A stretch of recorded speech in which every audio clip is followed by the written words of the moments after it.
देखिए स्टूडेंट, पिछले वीडियो में हमने आपको जो समुच्चय है उसके 6 7 टाइपों के बारे में आपको बता दिया था कि आपको फर्स्ट ईयर कोर्स में किन किन समुच्चयों के बारे में पढ़ना है। अब देखिए क्रम से एक एक समुच्चय के बारे में हम पढ़ा रहे हैं।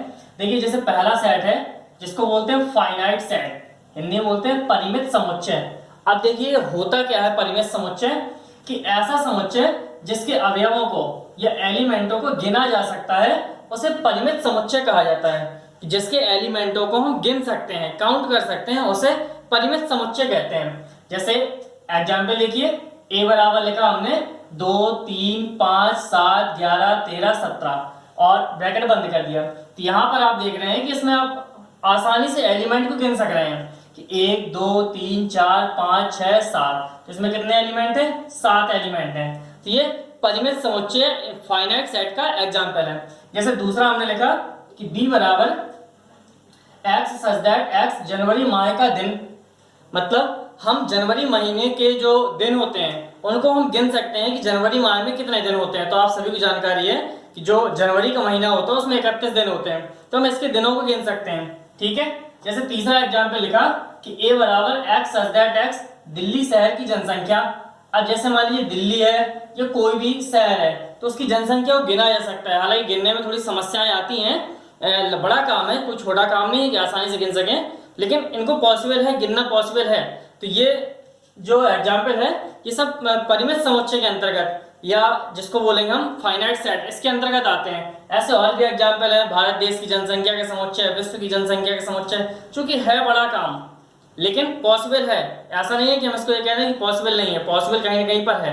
तो इन सबको हम परिमित समुच्चय के अंतर्गत रखते हैं। अब देखिए जैसे अगला है दूसरा इनफाइनाइट सेट, इसको बोलते हैं हम हिंदी में अपरिमित समुच्चय।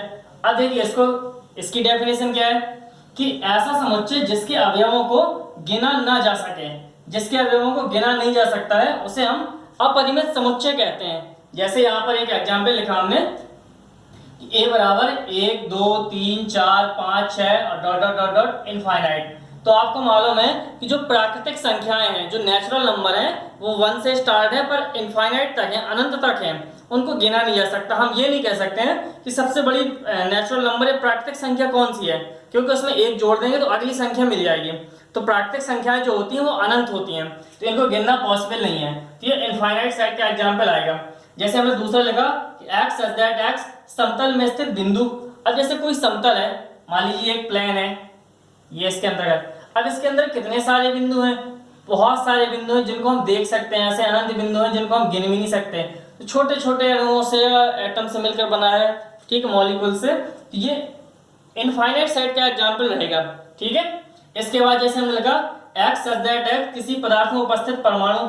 अब कोई पदार्थ है, जैसे मान लीजिए आपके घर में पंखा है, कुर्सी है, मेज है, कोई भी पदार्थ, तो उसमें कितने छोटे छोटे परमाणु हैं।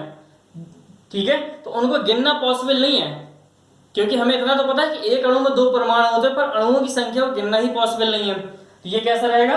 अपरिमित समुच्चय का एग्जाम्पल रहेगा इनफाइनाइट सेट। ऐसे भी बहुत सारे एग्जाम्पल है, जैसे हम आपसे कहते हैं आसमान में तारों का समुच्चय, तो इनको गिनना पॉसिबल नहीं है। ठीक है। तो इस प्रकार से जैसे हम कहते हैं समुद्र है तो समुद्र में स्थित जलीय जंतुओं का समुच्चय या समुद्र में उपस्थित मछलियों का समुच्चय, बहुत बड़ा काम है, या पॉसिबल नहीं है। ठीक है। अब सागर तो एक है, एक नहीं 7 जितने भी महासागर हैं, कहने का मतलब है कि तो इनको कहने का मतलब बहुत बड़ा काम है, असंभव काम है। ठीक है। तो ऐसे जो एग्जाम्पल हैं वो सब इनफाइनाइट सेट के अंतर्गत आ जाते हैं। ठीक है। अगला जैसे है इक्वल सेट, तीसरा सेट है इक्वल सेट, इसको बोलते हैं समान समुच्चय। अब देखिए समान समुच्चय क्या होता है कि यदि ए और बी हमारे पास 2 ऐसे समुच्चय हों, एक तीसरा भी हो जाए कोई दिक्कत नहीं है, लेकिन कम से कम दो ऐसे समुच्चय हों कि ए का प्रत्येक एलिमेंट बी में हो। ठीक है। कि ए का प्रत्येक एलिमेंट जो है वो बी में होना चाहिए और बी का प्रत्येक एलिमेंट ए में होना चाहिए। ठीक। तो ऐसे समुच्चय को हम समान समुच्चय कहते हैं, इक्वल सेट कहते हैं। जैसे हमने एक एग्जाम्पल लिखा कि ए बराबर मंझले ब्रैकेट में 2 4 6 8, बी बराबर लिख दिया 8 6 4 2, ऑर्डर या क्रम चेंज हो जाए तो उससे कोई दिक्कत नहीं होती है। तो आप देख रहे हैं कि ए के सभी एलिमेंट बी में है, ए में 2 है तो बी में भी 2 है, यहाँ पर 4 है तो यहाँ पर 4 है, यहाँ पर 6 है तो यहाँ पर 6 है, यहाँ पर 8 है तो यहाँ पर 8 है। तो ए के सभी एलिमेंट बी में है और बी के सभी एलिमेंट ए में है, तो इसको हम बोलेंगे ए इज इक्वल टू बी। इसको इस प्रकार से कह सकते हैं कि ए इक्वल टू बी, या ए बी का समान समुच्चय है। और अगर ए का कोई भी एलिमेंट ऐसा होता जो बी में ना होता तो हम उसको ये कह देते कि A is not equal to B, यानी ए बी के समान नहीं है। ठीक है, अब इसके बाद अगला जो चौथा सेट आता है उसको बोलते हैं हम एकल समुच्चय, इंग्लिश में बोलते हैं सिंगलटन सेट।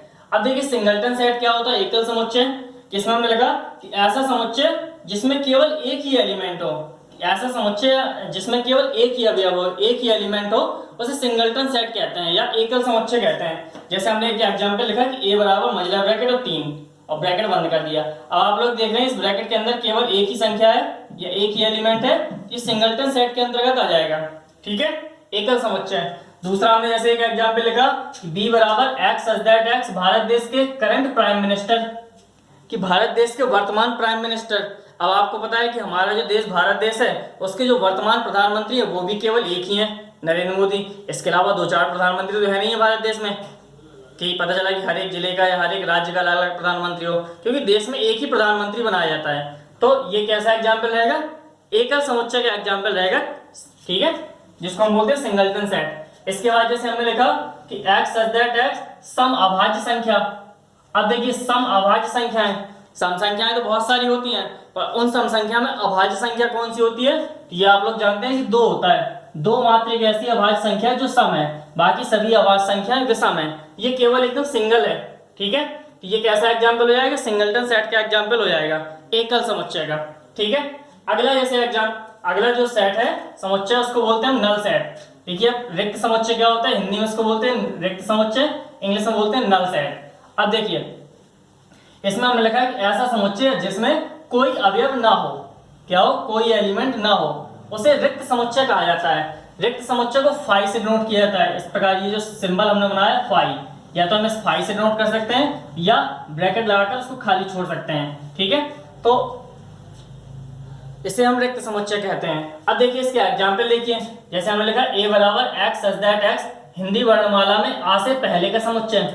अब आपको पता है कि हिंदी का जो आपने अल्फाबेट पढ़ा है तो छोटा बड़ा इस प्रकार से पढ़ा है, तो आ से क्या पहले कोई अक्षर आता है, नहीं आता, आ के सारे बाद में आते हैं, आ बड़ा आ छोटी बड़ी इस प्रकार से आता है। ठीक है, तो ये कैसे रहेगा, नल सेट रहेगा, रिक्त समुच्चय रहेगा।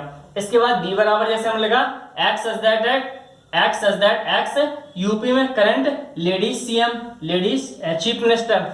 अब देखिए आप लोगों को जानकारी है कि जो हमारा यूपी है उत्तर प्रदेश है, तो उसमें जो सीएम है, वर्तमान सीएम, करंट हमने इसलिए लगा दिया है, वर्तमान सीएम जो है वो योगी जी हैं, योगी आदित्यनाथ। अब हमने इसमें लिखा कि लेडीज सीएम, तो वो कोई लेडीज तो है नहीं है। अब वर्तमान जो सीएम है वो पुरुष है, जेंट्स हैं। ठीक है, ये कैसा रहेगा, रिक्त समुच्चय के अंतर्गत आ जाएगा कि लेडीज सीएम वर्तमान में कोई नहीं है इस समय पर। ठीक है, इसके बाद जैसे तीसरा हमने लिखा है एग्जांपल कि एक्स सच दैट एक्स 4 से बड़ी सम अभाज्य संख्या। अब देखिए हमने यहाँ पे लिखा 4 से बड़ी सम अभाज्य संख्या, तो 4 से बड़ी अभाज्य संख्याएं तो हैं पर कोई भी अभाज्य संख्या सम नहीं है, केवल एक ही अभाज्य संख्या है जो सम है, वो है 2, और जो कि 4 से छोटी है। ये भी नल सेट के अंतर्गत आ जाएगा क्योंकि 4 से बड़ी कोई भी सम अभाज्य संख्या नहीं है। ठीक है, अब देखिए अगला आता है आपका सबसेट। ये देखिए बहुत ध्यान से आपको समझना है, एक सबसेट और एक है प्रॉपर सबसेट। इन दोनों के बारे में आप पहले समझ लेंगे, फिर इनके हम आपको एग्जांपल समझाएंगे। तो देखिए सबसेट क्या होता है, सबसेट हिंदी में बोलते हैं इसको उपसमुच्चय। अब देखिए हमने इसमें लिखा यदि ए और बी दो ऐसे समुच्चय हैं कि ए के सभी एलिमेंट बी में हो। ठीक है, ए के सभी एलिमेंट बी में हो तो ए सबसेट बी इसे कहते हैं, मतलब ए जो है बी का उपसमुच्चय रहेगा कि ए के सभी एलिमेंट बी में हो। ठीक है, तो इसे ए सबसेट बी कहते हैं। जैसे मान लीजिए हमने इसको सिंबल दर्शा दिया कि ए, इसको बोलते हैं हम ए सबसेट एंड इक्वल टू। ये देखिए सबसेट के चिन्ह है और ये इक्वल लगा दिया, ए सबसेट एंड इक्वल टू, इससे डिनोट करते हैं। इसका मतलब होता है छोटा भाई या बराबर का भाई। ठीक है, ये आपको ध्यान रखना है। अब देखिए इसका एग्जाम्पल बता रहे हैं, उसके पहले आप प्रॉपर सेट और समझिए, फिर दोनों के एग्जाम्पल हम आपको साथ में समझाएंगे। तो देखिए इसके बाद प्रॉपर सबसेट क्या होता है, तो प्रॉपर सबसेट को हम बोलते हैं उचित उपसमुच्चय। इसको बोलते थे उपसमुच्चय और इसको बोलते हैं उचित उपसमुच्चय। अब ये क्या होता है, मतलब ए और बी दो एक ऐसे समुच्चय हो कि ए के जो सभी एलिमेंट है वो बी में हो। ठीक है, तो उसे हम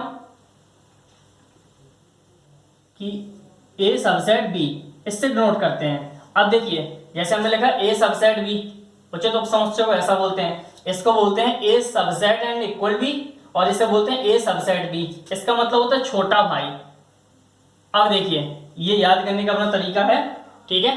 इसमें छोटा भाई या बराबर का भाई भी आ सकता है, इसमें केवल ओनली छोटा भाई रहेगा। अब एग्जाम्पल समझना है, जैसे हमने नंबर 1 में लिखा कि ए बराबर 2 4 और बी बराबर लिख दिया 1 2 3 4 5 6। तो आप देख रहे हैं कि ए के सारे एलिमेंट बी में हैं। ए में 2 है, यहाँ पर भी 2 है, ए में 4 है तो यहाँ पर भी 4 है, यानी कि ए आप देख रहे हैं छोटा भाई है और बी जो है वो बड़ा भाई है, क्योंकि बी में और भी एलिमेंट है जो ए में नहीं है, पर ए के सारे एलिमेंट बी में है। तो हम इसको क्या बोलेंगे, ए सबसेट बी, ऐसा बोलेंगे, ए सबसेट बी। अब देखिए दूसरा एग्जाम्पल, जैसे हमने ए बराबर लिखा, ब्रैकेट में लिख दिया A B C, small A small B और स्मॉल सी, बी बराबर लिख दिया सी बी ए, क्रम बस चेंज कर दिया।